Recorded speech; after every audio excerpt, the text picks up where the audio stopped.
Ever wondered if your member is more of a Da Vinci or a Van Gogh, or maybe it's more of a Picasso? Well, buckle up, because we're about to venture into the fascinating world of penises, a realm where art meets anatomy. Get ready for a humorous yet insightful exploration of the 4 types of penises we'll be discussing today. Firstly, we have the classic contender, the timeless piece that's been the star of many locker room tales. Next, we meet the mighty magnum, a formidable force that's hard to ignore. Then comes the curious curveball, always ready to surprise and intrigue. And finally, we'll be introducing the petite Picasso, a true masterpiece that proves size isn't everything. Whether you're a man looking for some self-realization or a woman seeking to understand the diverse artistry of the male form, you're in for quite a treat. So buckle up, it's time to explore the art gallery. First off, meet the classic contender. This chap, my friends, is the quintessential model, the James Bond of the penis world, if you will. He's got an air of elegance about him, with a straight posture and a balanced size. Not too big, not too small, just the right fit for the Goldilocks in your life. The classic contender boasts a symmetrical silhouette, giving a nod to the principles of classical architecture. Think the Colosseum or the Parthenon, but on a much more personal scale. He's like a well-tailored suit, exuding a sense of confidence and reliability. Despite his ordinary appearance, don't be fooled into thinking he's a bore. The classic contender is versatile, adaptable, and always up for an adventure. He's the kind of guy who's equally comfortable at a black tie event or a casual night in. Now that's a well-rounded chap. Next up, we have the mighty magnum. Picture, if you will, a skyscraper in the bustling city of manhood. Its towering presence is impressive, casting a long shadow across the landscape. It's not just the size that makes it mighty, it's the sheer confidence it exudes. The mighty magnum is the Arnold Schwarzenegger of penises, bold and unapologetic. Now don't let its size intimidate you. Remember, it's not about the size of the boat, but the motion of the ocean. The mighty magnum might be a luxury yacht, but it still needs a skilled captain at the helm. The mighty magnum is a bit like a high-end sports car. It's sleek, powerful, and can turn heads, but it's not for everyone. Some prefer the comfort and familiarity of a classic sedan, while others might be intrigued by the unique design of a concept car. A real heavy hitter, this one.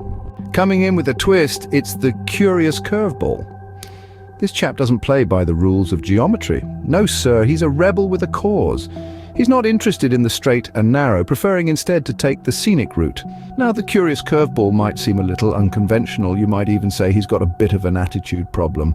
But here's the thing, just like a good detective novel, there's always more than meets the eye with the curious curveball. The fun lies in the unexpected. Think of it as a slide at the playground. It's not the ladder that gets the giggles, it's the slide down. A ride with a curious curveball can be a delightful detour from the usual, bringing a bit of fun into the equation. And remember, life isn't always about the shortest distance between 2 points. Sometimes the journey is the destination. Who said straight lines were the best, eh? Last but not least, we present the petite Picasso. A charming character indeed, often underestimated, but just as capable of creating a masterpiece. Like Picasso, this little maestro is all about the technique, not the size of the canvas. Just imagine, if you will, a mini maestro, wielding his brush with finesse and flair, transforming each stroke into a work of art. It's not about how large the brush is, it's about how you use it. And the petite Picasso, my friends, uses it with style. The petite Picasso may not take up much space in the trouser gallery, but don't be fooled. In the hands of a true artist, even the smallest tool can create the grandest of impressions. So let's hear it for the petite Picasso, proving that size isn't everything and that the best things often come in small packages. Small but mighty, that's our Picasso. Now let's hear what the ladies have to say. The realm of preferences is as diverse as the women who inhabit it. One woman quipped, "Give me a petite Picasso any day. There's an art to using what you've got." Another chimed in, "The classic contender? More like the classic comforter. It's like the Goldilocks of penises. Just right." From the other side of the spectrum, a woman confessed, "The mighty magnum does have a certain allure. It's like dating a celebrity." And let's not forget the curious curveball fans. One woman shared, "The curveball keeps things interesting. It's like a surprise party in your pants." Finally, a philosophical woman summed it up nicely. It's not about the type, it's about the man attached to it. So, there you have it, folks. A mosaic of opinions, preferences, and humorous insights. As you can see, it's a mixed bag of opinions. Remember, it's not all about the hardware. You see, when it comes to sexual health and satisfaction, self-confidence is an often overlooked yet crucial component. Think of it like this. You wouldn't enter a race with a high-performance car if you didn't believe you could handle it, right? Similarly, confidence in your own skin, in your own abilities, can make a world of difference. It's about walking into a room, not with arrogance, but with a quiet assurance that you're comfortable with who you are. Confidence doesn't mean having all the answers. It means being okay with not knowing everything, yet being open to learning and growing. It's about embracing your unique strengths and acknowledging your weaknesses without letting them define you. When you radiate this kind of self-assurance, it's attractive, it's magnetic, and it can significantly enhance your sexual health and satisfaction. So don't underestimate the power of confidence. Confidence, gentlemen, can be the best tool in your toolbox. And don't forget the secret weapon: communication.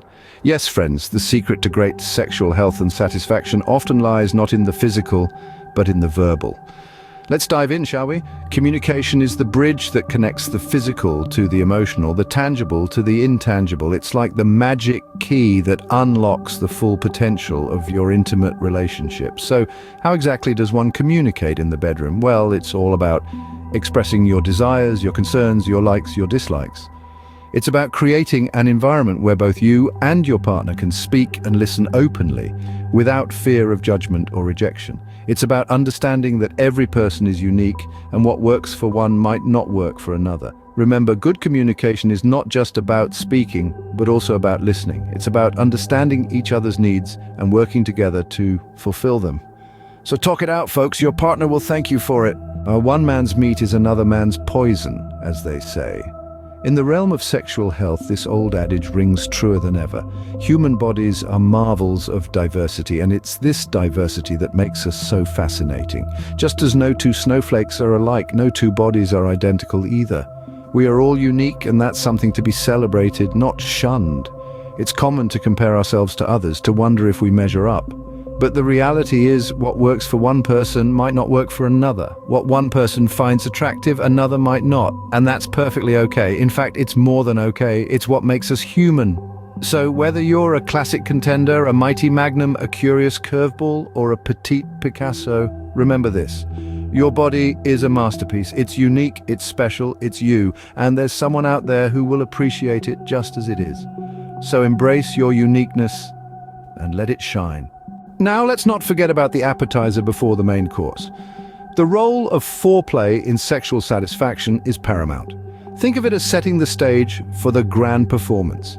It's the tantalizing prelude that builds anticipation, excitement, and, most importantly, arousal. Foreplay is not about ticking boxes or going through the set of motions. It's about exploration and discovery, tapping into your partner's desires and erogenous zones. It's about creating a connection, a dance that heightens intimacy and primes both partners for the main event. Foreplay can encompass anything from a passionate kiss, a lingering touch, to stimulating conversation. It's about understanding what makes your partner tick, their likes, their dislikes, and showing them that their pleasure matters to you. So, don't rush it. Take your time, revel in the journey, make it an experience to remember, because the better the foreplay, the more satisfying the climax. Remember, foreplay is not a race, but a journey to be savored. If you're enjoying this art exhibition, do consider giving us a thumbs up and subscribing. It's easier than figuring out a Picasso. Just locate that little thumbs up icon and give it a click. And don't shy away from the subscribe button either. It's not as intimidating as a mighty magnum, promise. It'll keep you in the loop for more enlightening discussions. You wouldn't want to miss the next masterpiece, would you? And remember, sharing is caring. And now let's address the elephant in the room. The myth that size is the most important factor in sexual satisfaction. We've all heard it, most likely in the locker rooms or from the media, the idea that the bigger, the better. But is that really the case? Let's bust this myth wide open. Size, my friends, is not everything. In fact, it's far from the most important factor when it comes to sexual satisfaction. Numerous studies have shown that factors such as emotional connection, communication, and technique play a far bigger role. Think about it. A larger canvas doesn't automatically make a better painting, does it? It's all about how you use your brush, the colors you choose, the strokes you make. It's about taking the time to understand your partner, their desires, their needs, So as you can see, size isn't everything after all. It's more about the connection, the technique, and the understanding. So size isn't everything after all. And that's a wrap on our art exhibition. We've explored the gallery of the classic contender, the mighty magnum, the curious curveball, and the petite Picasso. We've listened to the ladies and learnt that confidence, communication, and uniqueness are the true masterpieces. Foreplay, my dear friends, is the brushstroke that paints the picture. So let's bust the myth of size, because, as we've discovered, it's more about the skill of the artist. Remember, it's not about the size of the brush, but the skill of the artist. Thanks for joining us on this enlightening journey. It's been quite the romp through the gallery of manhood, hasn't it? We've debunked myths, busted taboos, and hopefully learned a thing or two about that special brush each of us is packing. Remember, gents, it's not the tool but the artist that makes the masterpiece. If you've had a good chuckle or picked up a new perspective, do share this with your mates. Until next time, keep painting those masterpieces. Savored this video, fancy another? Click the on-screen video for an even deeper dive into fresh territory. Your support is like a warm cuppa on a brisk day. Give us a thumbs up, subscribe, ring that bell for the latest content. Cheers for watching.